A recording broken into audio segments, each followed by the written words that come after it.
We're now going to areas D and E of the syllabus. Having introduced what the course is all about and some of the core issues in terms of objectives, goals, mission statement, and all that, we want to single out areas D and E of the syllabus. We want to navigate through this and also look at the exam issues. So this is what we're going to do into lunchtime. So now let us take off.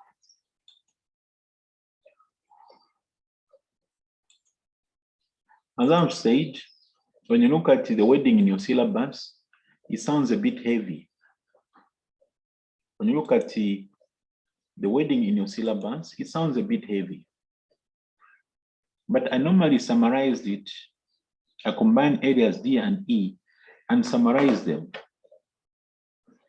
And in my summary, I normally refer to them as financial and non-financial performance. So in my summary, I normally say area D and E of the syllabus is all about, we can summarize it as dealing with the financial and non-financial.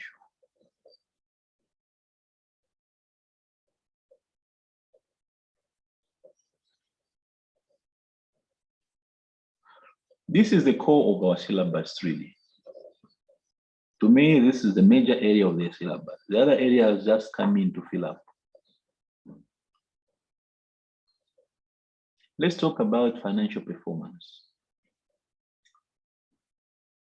I normally ask the question that even at individual level, when we say that somebody is doing well,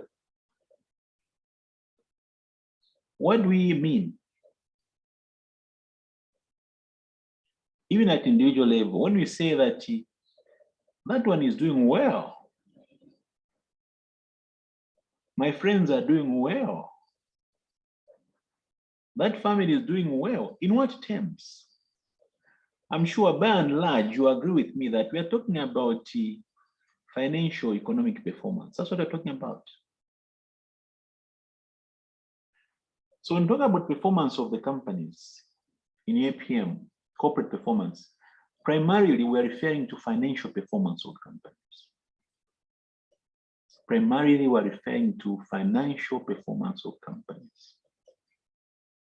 So when we are saying that in APM, we are being equipped with skills to help organizations improve performance. What type of performance? We are basically talking about the financial performance. That's the performance we're talking about. So primarily we're talking about the financial performance. Now, we may say that let us link these to objectives. Let's link these to objectives. We have said that we are there to help organizations achieve objectives. What objectives are we talking about? How do they relate to financial performance? Let's go back into our syllabus a little bit. Let's come back to our syllabus and let's pick some items from the syllabus. So we are discussing areas D and E of the syllabus. And this area D is the one which is called strategic performance measurement. Strategic performance measures in the private sector. Private sector. So let's talk about the private sector. What is the primary goal of private sector organizations? That is highlighted here.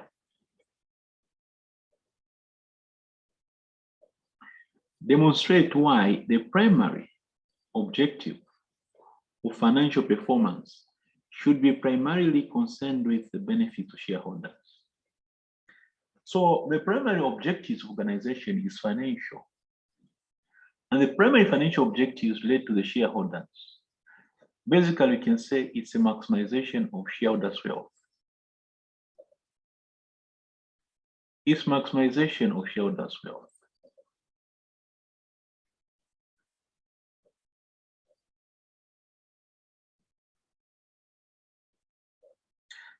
So the primary objectives that we want to achieve are financial objectives. They are financial objectives.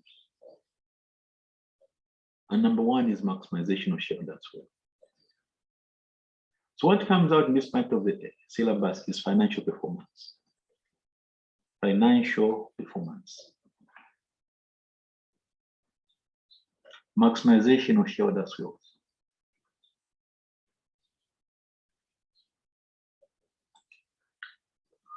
Back to our notes.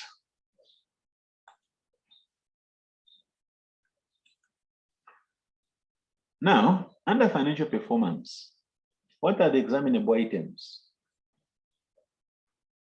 What are the three key examinable items?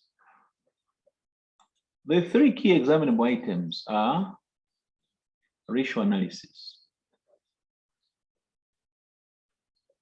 Ratio analysis. Now, you are experts. There's no one who can say, no, Mr. Piri, me ratios, all of you have covered ratios again and again. You are just putting them into context so that when you're paying for the exam, you put them in a proper place. So years back, we used to see questions asking you to calculate ratios. You'd calculate ratios and comment.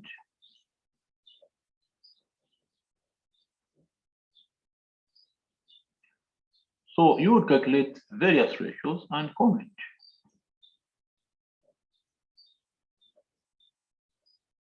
Whether a company is doing well or not. Much as we may get ratios today, but the financial performance is not so much into calculating and commenting on ratios for a PM, no. That is more of a PM task where you need to tell us how the company has fared. Yes, ratios may be there, but the core question now is this one here. Evaluating performance reports of organizations. So the question that we're likely to get is evaluating a performance report. And of course, a performance report itself may include ratios. So that may include some ratios.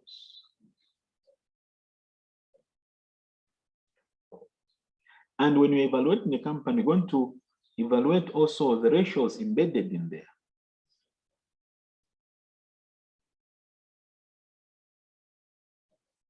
So a more common question that we must prepare for, that will take a bit of time to talk about, is how do you prepare for this question? And how do you answer it? How do you prepare for this question and how do you answer it? So in addition to the traditional financial ratio analysis, evaluating performance report, another item which we can prepare for here is division of performance. And some of you are saying, yes, Mr. Piri, we know about division of performance. Yes, division of performance. Divisional performance. And we're going to do a breakdown of divisional performance. Now we know that financial performance alone is not adequate, isn't it? I mean, this is now common knowledge as to you, my performance consultants. We know that financial performance alone is not adequate, no. We need to bring in non-financial. Non-financial performance is important because it helps us to explain financial performance. Financial performance, you can say sales are going up. We are doing very well. So, because sales are on the increase, they're on the rise. But the question is, why? What are you doing well? The answer most likely will be non-financial factors. So by measuring non-financial performance, we'll be able to explain and to identify the drivers of good financial performance. Now, for us to be organized, the non-financial performance is split into two. It looks at the non-financial performance in the private sector. What does it mean in the private sector? And what does it mean in the public sector?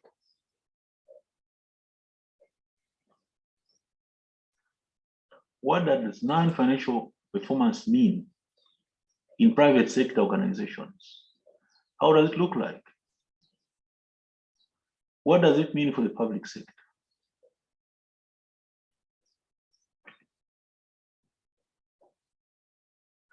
By the time you finish these, people, you would have covered areas D and E of your syllabus. You'd have covered that.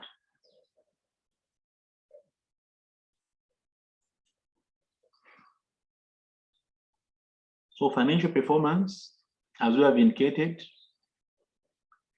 traditional ratio analysis, evaluating a performance report, and divisional performance. Let us talk about traditional ratio analysis. How does that look like? How does that look like, people? For starters, if anyone tells us about traditional ratio analysis, we know that ratios are estimated in four main areas, or there are four questions that you want to answer. There are four questions that you want to answer when you're doing this analysis. Number one, are we profitable? Are we generating adequate profitability? Number two, do we have adequate liquid resources? How is our liquidity? Do we have adequate liquid resources or liquidity?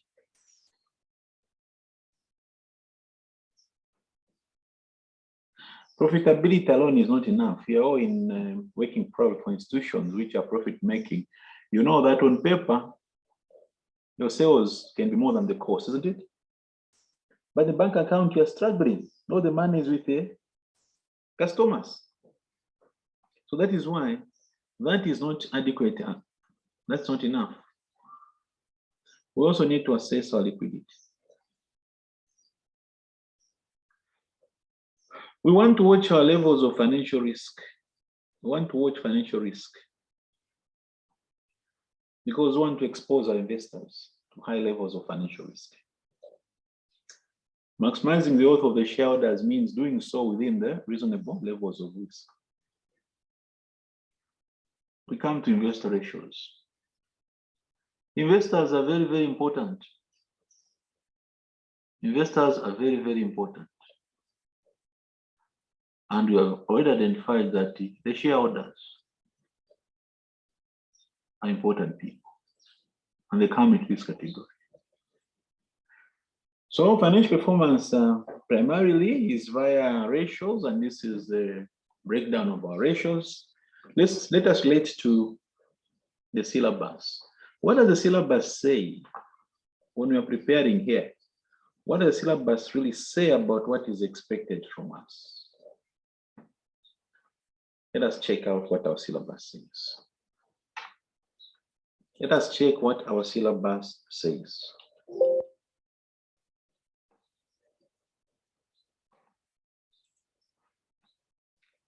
Here's what our syllabus says.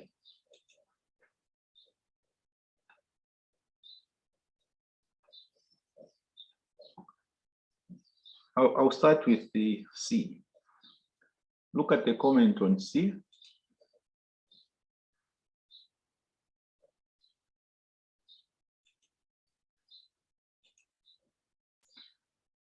Let's look at the comment on C.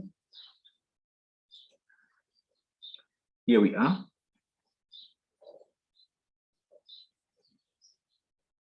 Discuss why indicators of liquidity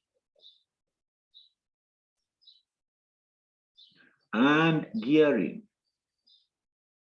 need to be considered in conjunction with profitability. So some of you may say that, Mr. P, does our syllabus also expect us to do profitability, liquidity, financial risks, and investor ratios? Your answer is here. So that is one item there. I hope you have appreciated that. But B, this is area D of the syllabus.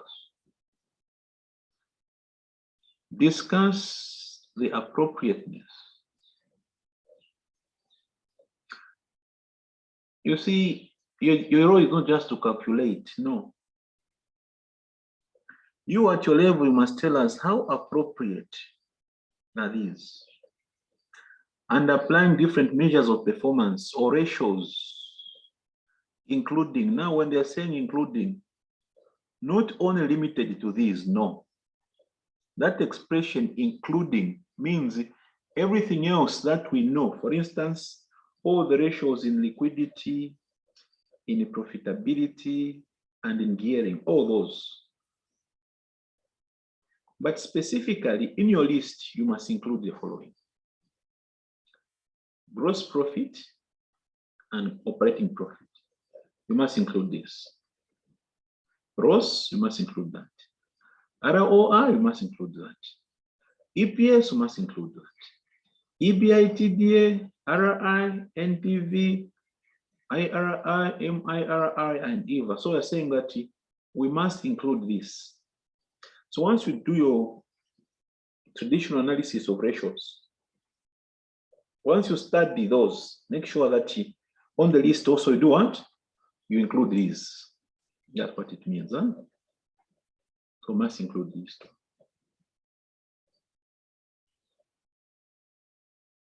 Okay. Yes, from some of these, we'll make some comments. Some of these will make some comments. Okay.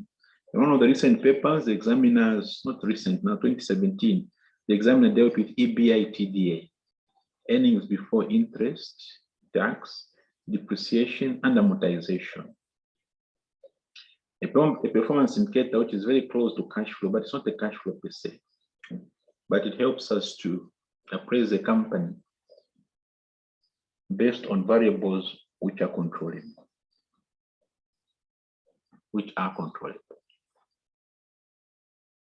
So these are our ratios there.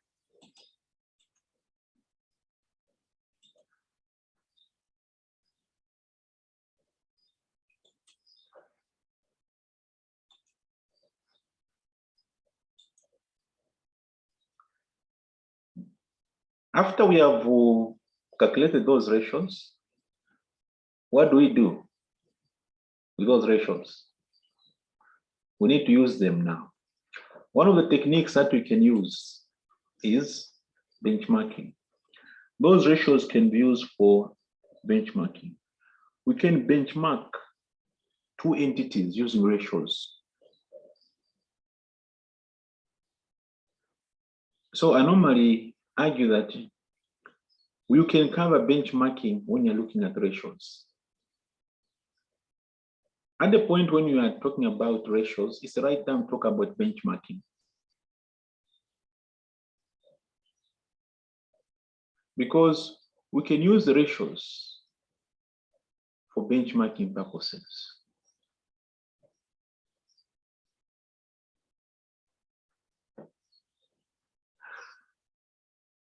How many types of benchmarking do we have? In benchmarking, we're simply comparing performance of two organizations. But in a benchmark, you compare yourself against the best. So you identify the benchmark or the best performer or the one who is in the first position. So you start comparing yourself in relevant areas with the best. You want to identify some gaps and bring strategies to close those gaps. In the recent exam, the examiner wanted you to explain the types of benchmarkings that we have. Internal benchmarking, functional benchmarking, competitor benchmarking. For the purpose of APM, Normally, that's how we break down our benchmarking. Now, this is where, when you look at the past exam papers, they help you also to understand how the current examining team looks at a particular subject. So for this paper, if you break down your benchmarking into internal, function, and competitor, we'll say you have done a good job. So what is internal benchmarking? Internal benchmarking, what is it? You've got two organizations, two branches, or two entities within the same company, branch A and branch B, or division A and division B. And division A has been labeled as the best within the group. So we can actually compare the performance, our performance with A. This is internal. So in terms of information that we need, it's very straightforward. You're going to access it. But if you limit yourself to internal benchmarking, are you going to improve? Your improvement will be limited. The benefits of internal benchmarking are quite limited because you're only looking at what you're doing within your group. If you want to beat competition, it's better you move out of the group and try to benchmark yourself with the people out there. Functional benchmarking also can help. For instance, in a competitor benchmarking, you go and compare yourself with a competitor. And this is the most useful type of benchmarking because you're able to see where are our competitors. But the problem is information. You may not get all the information that you are looking for the purpose of the benchmarking. So information access may be quite restricted. But however, this is the most useful type of benchmarking. The question is, how can you get around that? I'm happy people are following me. I'm very happy with the comments. Someone said, Mr. P, you have skipped functional benchmarking. Go back there. I'm coming back there. I am coming back there. So in a competitor benchmarking, you have a problem with what? Information. How do you get around that? We go to a functional benchmarking where we say, okay, the best is probably to focus on specific functions. These functions are not only found with our competitors, they are found with anyone else. For instance, take the concept of the call center. You want to benchmark your call center. If you go to a competitor, your competitor may not give you the information. But a call center is only found in your competitors. This has become a function in many organizations.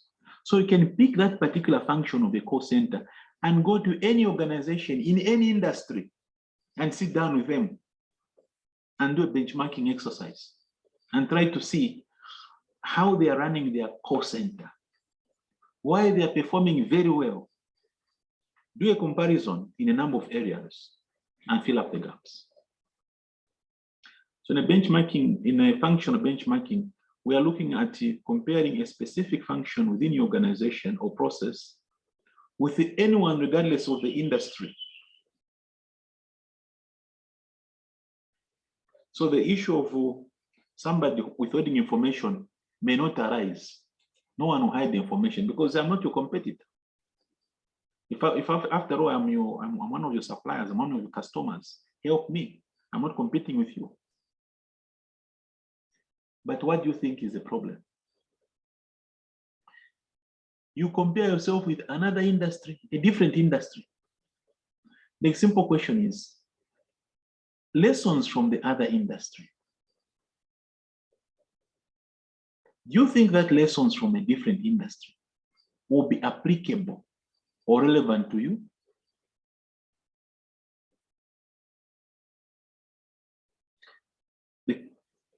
Maybe not. Maybe not. So that is the issue there.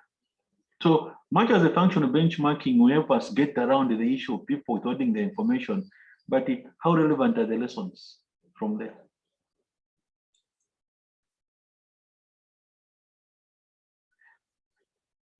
So we got a question.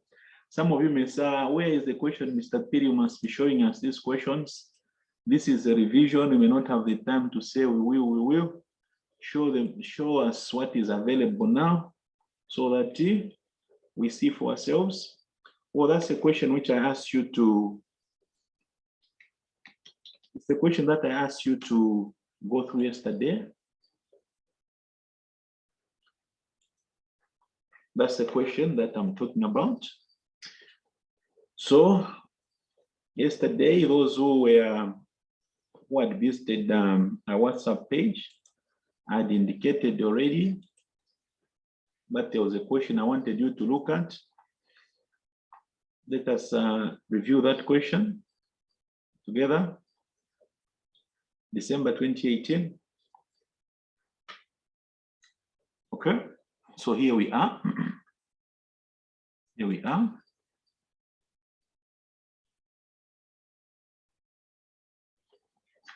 Respond to CEO's work. Respond to CEO's request for work on, number one, the method of division benchmarking proposed and benchmarking the 3 divisions. Now, here's what I want to do. What I want to do is, I want to talk about benchmarking 1, but also I want to talk about understanding the question asked by the examiner. So when you look at this, we want to look at the concept of benchmarking, what was being examined, but probably what is more important is what was clear, the breakdown of what was expected. Now, some of you may say, okay, so that item now, that dimension is where are we coming from? Let me remind you where we are coming from. Here's where we are coming from.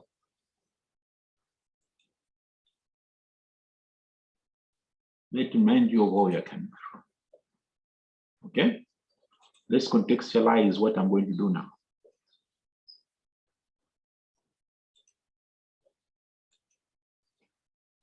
Early this morning, when we started at 9 hours, I did indicate that one of the problems on this paper, one of the problems is here. Ability to fully understand the components in a question.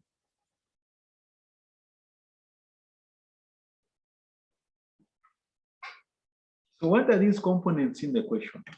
In the question requirement? So we find ourselves in situations where the question requirements have not been fully captured by the student. So the question that we want to look at, we want to see what are the components in the question that could enable you get all the marks. So that is where I'm coming from. So let us now go back to our question and let us see how we can break down the question. Respond to the CEO's request. Let's look at the CEO's request now. 9 marks. Let's look at the CEO's request.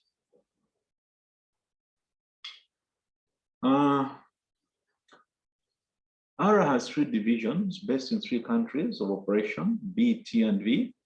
In order to drive forward the integration of division, the CEO decided that they should benchmark against each other. He is aware that this is not the only method of benchmarking, and so initially one should provide an understanding. I want us first to focus on that. Initially, one should provide an understanding of the different types of benchmarking. So, in your answer, you must tell us, break down the different types of benchmarking.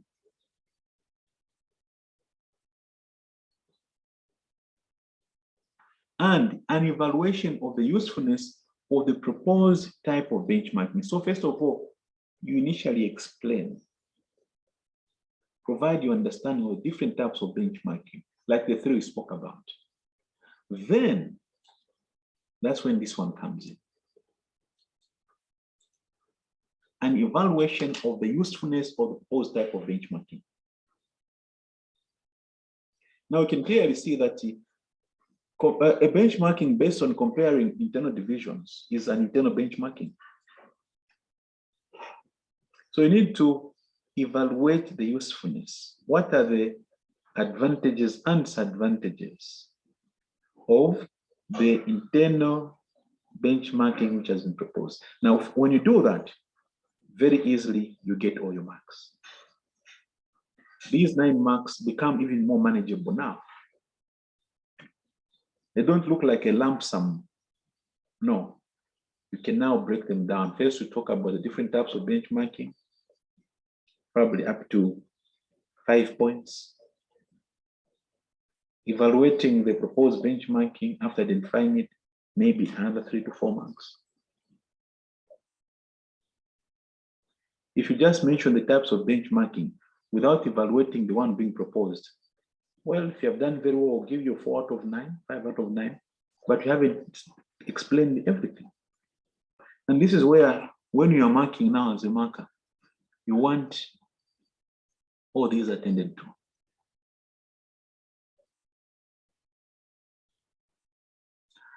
Now, what is another aspect? Some people may identify this, but they don't get all the marks. Where is the problem? Let's come here. Here is the problem.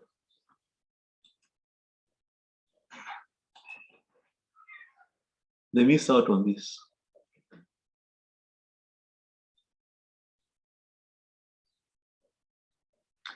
There's no signposting in the answer. They just write a long paragraph, and within that paragraph, they include everything about benchmarking. They include everything about benchmarking.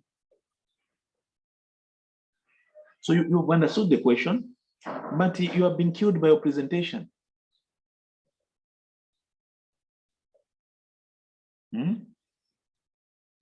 So what do we expect from you? Under the current exam dispensation, what would you expect from a candidate that is well prepared is they'll come here.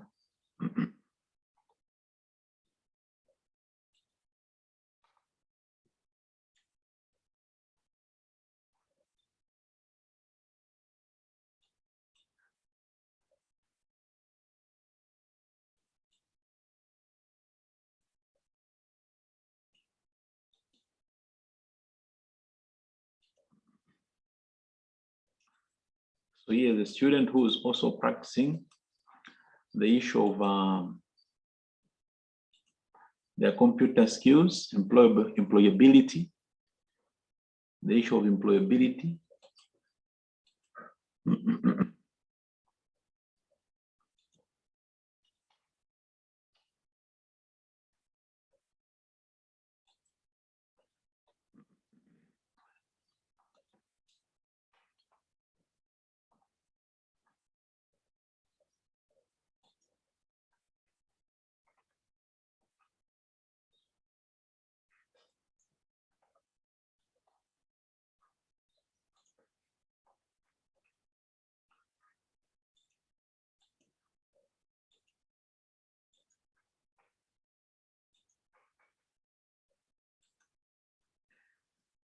So here I am now.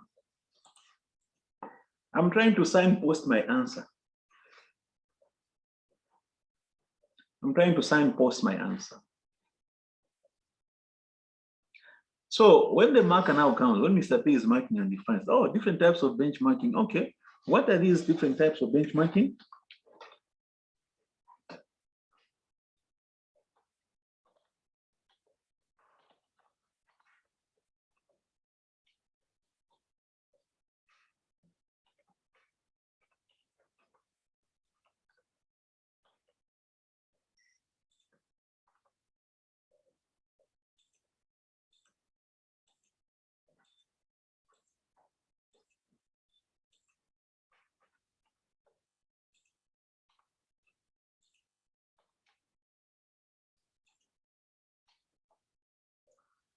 There we are.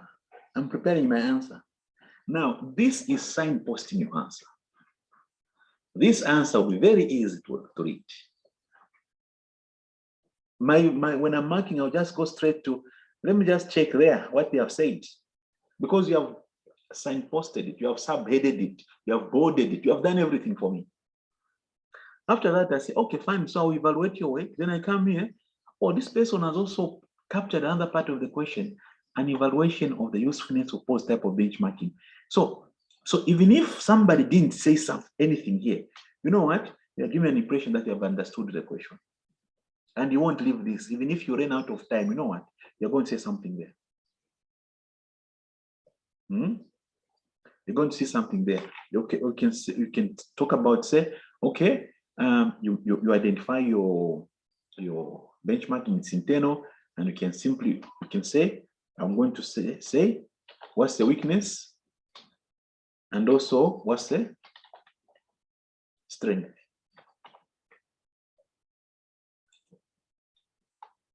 The computer enables you to do these things. So even when I run out of time, I can just put a point there, 1 point there, 1 point there. Internal benchmarking, quickly explain. Even when I run out of time, I've got an answer that is well structured, well signposted, subheaded. It's up to the marker now to come and give me something. And certainly out of those 9, I'll get my full marks. This ability of understanding the components of the question and putting an answer structure which directly talks to the question requirement is critical to passing APM.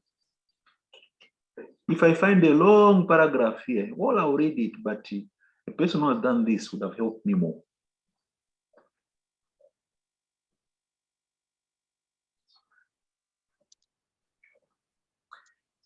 Let us look at the other part also of the requirement. Let's look at the other part of the requirement in our next question.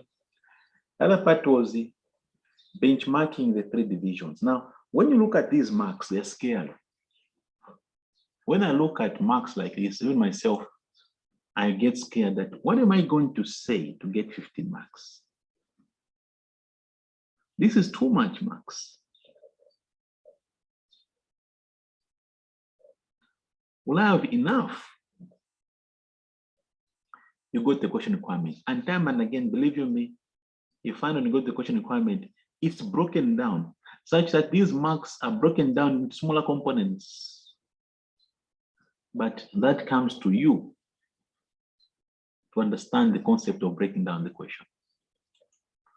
So now, let us look at this requirement.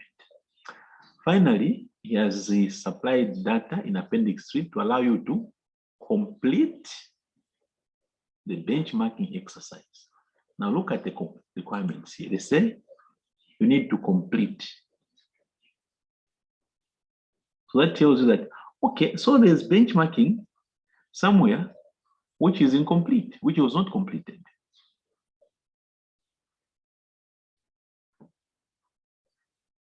And comment on the metrics used. Oh, okay, this is a separate item. Comment on the metrics that were used. So the metrics now that were used, I need to comment on them, okay? And also comment on the results. Now, in this question, when it's asked, people do just the computations there. They won't treat the other parts as serious. The other part won't come out as serious. This is what I meant when I said most of the students in APM have got a problem with understanding the components.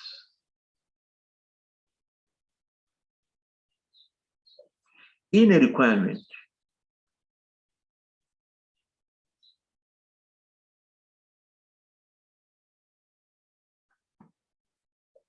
when you write, the question was very easy. The benchmarking was very, very easy. No, it wasn't easy. You simplified it too much. You simplified it too much. What you're supposed to do is computation and separate set of comments on the matrix and separate set of comments on the results. So then one can argue that, oh, okay, so then we can say that There was 5 marks here, yes. There was another 5 marks here, yes. There's another 5 marks there. Now you have got an approach. So you say, okay, 5 marks on everything. So again, in your write-up, you're going to put comments on the metrics and comments on the results. Even if you struggle to put down the comments, but when you structure it, when you structure is talking to the question requirement, it becomes easier for you to get the marks. Because whatever you say about comments on the metrics, maybe you get 3 out of 5. Comment on the results, another 3 out of 5. Huh? You already have 6 out of 15. And 50% of that is on about 7 or 8 marks. Then you come to computation, maybe you get everything right, 5 out of 5. You see where you are, eh? You're already gone.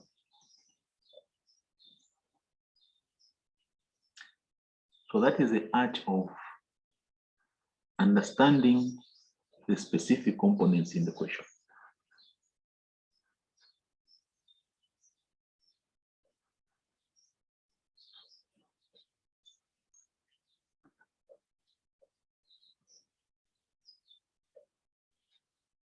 So that is what we wanted to talk about. Now we're getting back to our notes. Now we're getting back to our notes.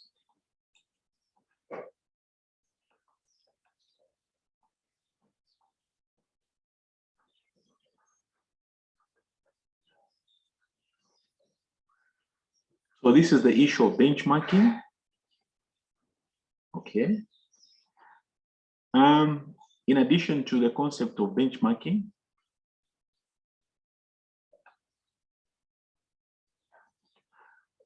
when you benchmark ratios, when you comment, you may find that actually a company is likely to fail. So here's my suggestion. When you are studying ratios, you also bring in your corporate failure models, the qualitative and the quantitative models. Discuss them here. This is the right time to discuss them so that you quickly finish and cut the syllabus to size, Don't leave them to the end of the syllabus. No, just here, pull out your 2 models and talk about them. Qualitative and quantitative. For now, I'll end there, making a reference to them. But at some point, we'll come back to discuss what we mean by qualitative and quantitative.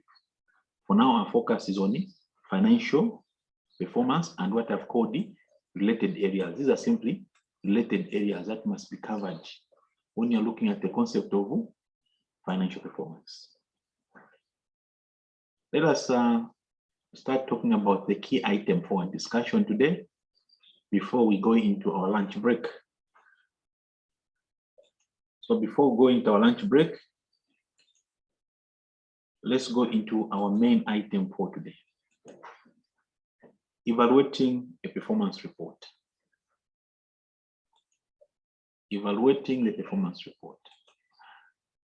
So the main question that you're likely to see today in financial performance may not be the ratios. It may not be the ratios. It may not be the ratios.